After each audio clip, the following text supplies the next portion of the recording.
See how rich, creamy that texture is looking.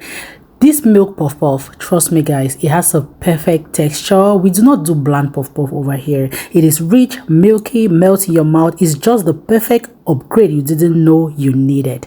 Hello everyone, Claudy here from cookingwithclaudy.com. Let us make milky and rich puff puff. Right here in this cup, I have lukewarm water.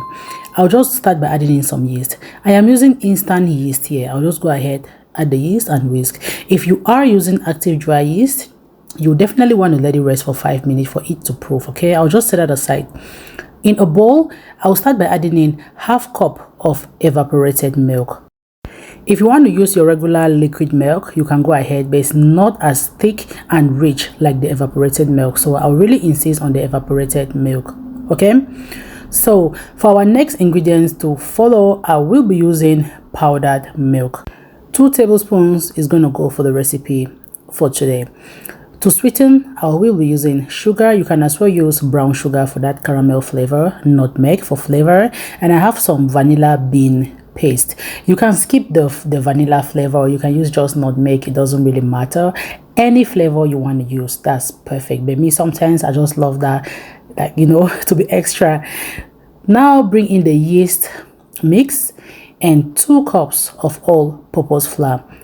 Half teaspoon of salt is going to follow. Do not miss the salt, okay, to make it taste. Now go ahead, mix everything until you have a smooth and creamy consistency.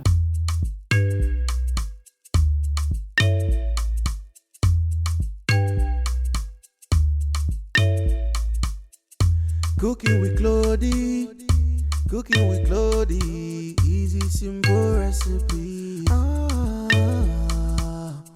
Cooking with Claudy, easy simple.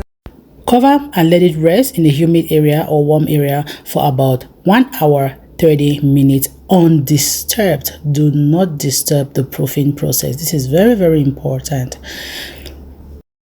To move forward, this has been resting for a while. This is a very important step too. Once it has doubled in size, you want to use like a spoon to give it a stir. This is just to release all the trapped air bubbles.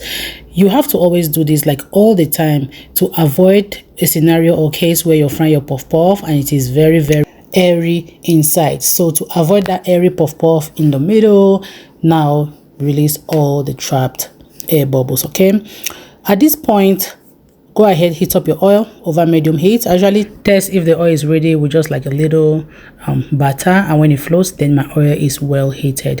Go ahead, scoop and deep fry. If you do not know how to scoop like I am doing, I have another video where I was showing you 4 different ways how to scoop puff puff. Very, very easy. Many people like have really benefited from that particular video. I'll be dropping it in the description box so you check it. Go ahead, fry until it has a golden brown color.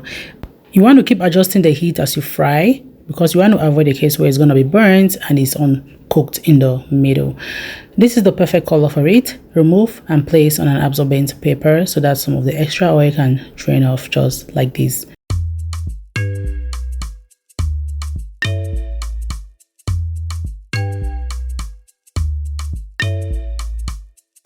Cooking with Claudy. Everything is so beautiful looking. This is one no-fail recipe. I'm just going to open this up so you see how like the center is creamy, thick, rich. You see that it is not airy inside because we released all the trapped bubbles before we started frying. I always like serving mine with some hot pepper sauce. I'll drop the link for you guys to check it out too. Thank you so much for watching, and until I see you again, bye.